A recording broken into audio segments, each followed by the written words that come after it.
آخری 3 چیزیں کہ جو انسان کو ہلاک کر دینے والی ہیں وہ کون سی ہیں؟ آپ صلی اللہ علیہ وسلم نے فرمایا، نمبر 1 فَهَوًا مُتَّبَعٌ، خواہشات کے پیچھے چلنا۔ انسان کو ہلاک کرنے والی سب سے پہلی چیز خواہشات کے پیچھے چلنا۔ آج ہر وہ انسان جو گمراہی میں بھٹک رہا ہے خواہشات کی وجہ سے، انسان غیر محرم سے بات کر رہا ہے، بدنظری کر رہا ہے، حرام کھا رہا ہے خواہشات کی وجہ سے۔ تو جنت کو ڈھانپا گیا ہے مشقتوں کے ساتھ، جہنم کو ڈھانپا گیا ہے خواہشات کے ساتھ۔ اسی لیے حدیث میں آتا ہے، نبی اکرم صلی اللہ علیہ وسلم نے فرمایا، حجبت النار بالشہوات وحجبت الجنت بالمکارہ، جنت کے ہر کام کے لیے مشقت کرنی پڑتی ہے۔ جنت کا کام ہے نماز، بستر کو چھوڑنا پڑتا ہے، وضو کرنا پڑتا ہے، مسجد آنا پڑتا ہے، وقت نکالنا پڑتا ہے۔ جنت کا کام زکوٰۃ، مال کی محبت دل سے نکالنی پڑتی ہے۔ جنت کا کام روزہ، طعام، خرچ، مشقت والے۔ جہنم کا کام خواہشات پہ چلنا ہے۔ جو دل میں خواہش آئی، زنا کی خواہش آئی، دل میں حرام کی خواہش آئی، نماز نہ پڑھنے کی آئی، تو انسان اس پہ چلا۔ تو اس لیے اللہ نے جہنم کو خواہشات سے ڈھانپا، جنت کو مشقتوں سے ڈھانپا ہے۔ تو پہلی چیز جو انسان کو ہلاک کرے گی وہ خواہشات پہ چلنا ہے۔ خواہشات بادشاہ کی بھی پوری نہیں ہوتی اور ضرورت اللہ فقیر کی بھی پوری کرتا ہے۔ خواہشات بادشاہ کی بھی پوری نہیں ہوتی، ضرورت اللہ فقیر کی بھی پوری کرتا ہے۔ خواہشات ایک بیوی سے بھی پوری ہو جاتی ہے ضرورت، خواہشات پہ چلے ہر رات نئی عورت ہو تب بھی خواہش پوری نہیں ہوتی۔ ضرورت ایک عورت سے بھی پوری ہو جاتی ہے، ضرورت حلال سے پوری ہو جاتی ہے، ہاں حرام خواہشات ہیں اس سے کبھی پوری نہیں ہوتی۔ ضرورت اتنی کافی ہے کہ انسان زندہ رہے، خواہشات ساری دنیا بھی مل جائے تب بھی وہ سیر نہیں ہوتا۔ اسی لیے تو نبی اکرم صلی اللہ علیہ وسلم نے فرمایا، لَوْ كَانَ وَادِيَانِ مِنْ ذَهَبٍ، اگر تمہیں سونے کی 2 وادیاں دی جائیں، لَبْتَغَى ثَالِثًا، تم تمنا کرو گے تیسری وادی مل جائے، وَلَا يَمْلَوْ جَوْفَ ابْنَ آدم إِلَّا التُّرَابُ، ابن آدم کا پیٹ نہیں بھرتا سوائے قبر کی مٹی سے۔ قبر کی مٹی انسان کو سیر کرتی ہے، باقی انسان مال اور دولت سے کبھی سیر نہیں ہوتا۔ تو پہلی چیز جو ہلاک کرے گی وہ خواہشات میں پڑنا۔ نمبر 2 وَشُحٌ مُطَاعٌ، حرص کا غلام بن جانا، حرص کے پیچھے چلنا، حریص بننا۔ یہ اللہ رسول کو پسند نہیں ہے کہ انسان کے دل میں مال اور دولت کی محبت ہو، دنیا کا حریص ہو، یہ نہیں ہونا چاہیے۔ انسان کے دل میں اللہ رسول اور دین کی محبت ہو۔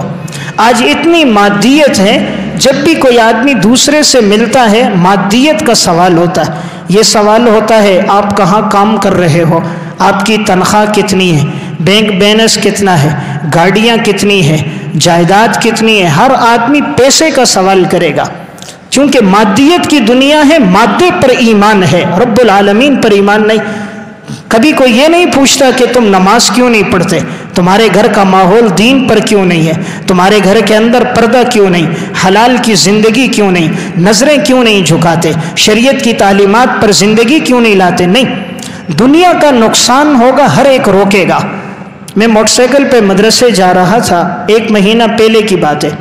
موٹر سائیکل کے سامنے کی لائٹ لگی ہوئی تھی، یہاں سے انوار العلوم تک 10 منٹ کا راستہ ہے، لیکن میں نے دیکھا 4 آدمیوں نے راستے میں مجھے اشارہ کیا یوں ہاتھ سے کہ لائٹ جل رہی ہے، اس کو بند کرو۔ یعنی دنیا کا نقصان ہے، ہر آدمی بتا رہا ہے کہ نقصان ہو رہا ہے، لائٹ بند کرو۔ نماز جا رہی ہے، کوئی نہیں کہتا، گانا بج رہا ہے، کوئی نہیں کہتا، رب کے احکامات ٹوٹ رہے ہیں، کوئی نہیں کہتا، سگا بیٹا سامنے موبائل پہ گندی فلمیں، ناچ گانے دیکھ رہا ہے، باپ نہیں کہتا، دیکھ رہا ہے گھر والی کے طرز زندگی، نہیں منع کرتا۔ دنیا کے لیے انسان کیسے روک رہا ہے؟ حالانکہ لائٹ چلے تو شاید کوئی حرج نہیں، لیکن ہر جانے والا منع کرے گا دنیا کے نقصان پر، دین کا نقصان ہوتا ہے کوئی منع نہیں کرتا۔ تو اس لیے ہمیں یہ بتایا جا رہا ہے خواہشات کی زندگی نہ ہو۔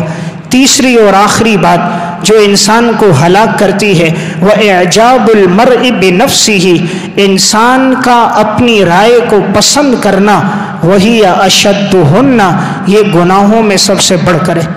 اپنی رائے کو پسند کرنا یعنی حرف آخر سمجھنا۔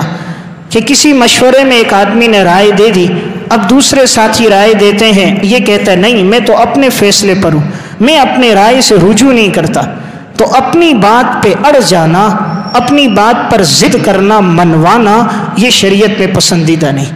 شریعت میں یہ پسند ہے کہ اگر غلطی ہو گئی رجوع کر دیا جائے، ساتھی کوئی مشورہ دے رہے ہیں، اکثر ساتھی اس رائے کو مان لیا جائے، اپنے آپ کو غلطی کے باوجود حق پہ سمجھنا، غلطی کے باوجود اس پہ ڈٹ جانا، اپنی غلط بات کی تشہیر کرنا، اپنے فیصلے کو دوسروں پر منوانا، ہی اشدہن، یہ گناہوں میں بڑھ کرے۔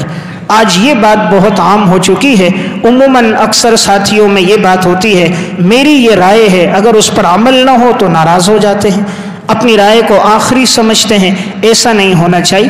انسان جب بھی کوئی معاملہ کرے تو مشورہ کرے۔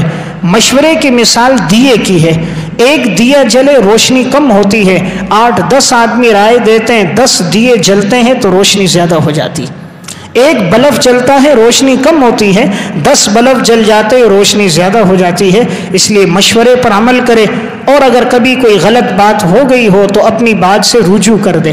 غلط مسئلہ بتا دیا، غلط رہنمائی کر دی تو اپنی غلطی سے رجوع کرنا چاہیے۔ صحابہ میں یہ بات تھی کہ اگر ان سے کوئی بات غلط ہو جاتی فوراً رجوع کرتے۔ حضرت عمر رضی اللہ تعالی عنہ ایک دفعہ خطبہ دے رہے تھے، خطبے کے دوران انہوں نے یہ فرمایا کہ آج کے بعد کوئی 400 درہم سے زیادہ مہر نہ رکھے، یعنی جو بھی نکاح کرے زیادہ مہر نہیں ہونا چاہیے، 400 درہم مہر ہونا چاہیے۔ حضرت عمر نے یہ خطبہ دیا، اعلان کر دیا۔ ابھی ممبر سے نیچے اترے، مسجد سے باہر نکلے، ایک خاتون آئی، حضرت عمر سے کہا آپ نے یہ کیوں خطبے میں کہا کہ 400 درہم سے زیادہ مہر نہیں ہونا چاہیے؟ قرآن میں تو اللہ حکم دیتا ہے وَآتَيْتُمْ إِحْدَاهُنَّ قِنْطَارًا فَلَا تَأْخُذُوا مِنْهُ شَيْئًا، اگر تم نے اپنی بیویوں کو ڈھیر سارا سونا دیا ہو پھر بھی تم ان کو واپس مت لو۔ یعنی قرآن تو کہتا ہے کہ مہر میں انسان ڈھیر سارا سونا بھی دے سکتا ہے، عمر تم کون ہو جو کہتے ہو 400 درہم سے زیادہ مہر نہ ہو؟ حضرت عمر نے فوراً کہا میرے سامنے یہ آیت نہیں تھی، میرے ذہن میں مستحضر نہیں تھی، میں اپنی رائے سے رجوع کرتا ہوں۔ سر جھکایا، آنکھوں سے آنسو بہنے لگ گئے کہ مدینہ کی عورتیں عمر سے زیادہ قرآن جانتی ہیں۔ فوراً آئے، ممبر پر کھڑے ہوئے، کہا مجھ سے غلطی ہوئی، میں نے تمہیں کہا جو جتنا مہر رکھنا چاہے رکھ سکتا ہے۔ یہ ہے غلطی سے رجوع کرنا، اپنی بات پہ ڈٹنا نہیں کہ میں نے غلط بات بتا دی اب وہ غلط ہے تو میں ڈٹ جاؤں کہ میری عزت میں کمی آئے گی۔ بات سے رجوع کرنے میں عزت بڑھتی ہے، غلط بات میں جمنا تکبر کی نشانی ہے، اس سے عزت گھٹتی ہے۔ جھکنے والا بلندی پہ جاتا ہے، اکڑنے والا نیچے گرتا ہے، بلندیوں پہ چڑھنے کے لیے جھکنا پڑتا ہے۔ اس لیے آخری بات یہ ہے کہ انسان جب کوئی غلط بات کسی سے کہہ دے تو اپنی بات سے رجوع کرے، غلط مسئلہ بتا دے رجوع کرے۔ اکثر ساتھی کوئی رائے دیں، ان کی رائے کو فوقیت دے، اپنی رائے کو حرف آخر نہ سمجھے۔ تو یہ وہ جامع حدیث ہے جس میں 12 باتوں کا حکم تھا۔ ہم میں سے ہر ایک کوشش کرے کہ ہم اپنی زندگی میں ان 12 باتوں کو لے کر آئیں۔ اللہ تعالی ہم سب کو عمل کی توفیق عطا فرمائے۔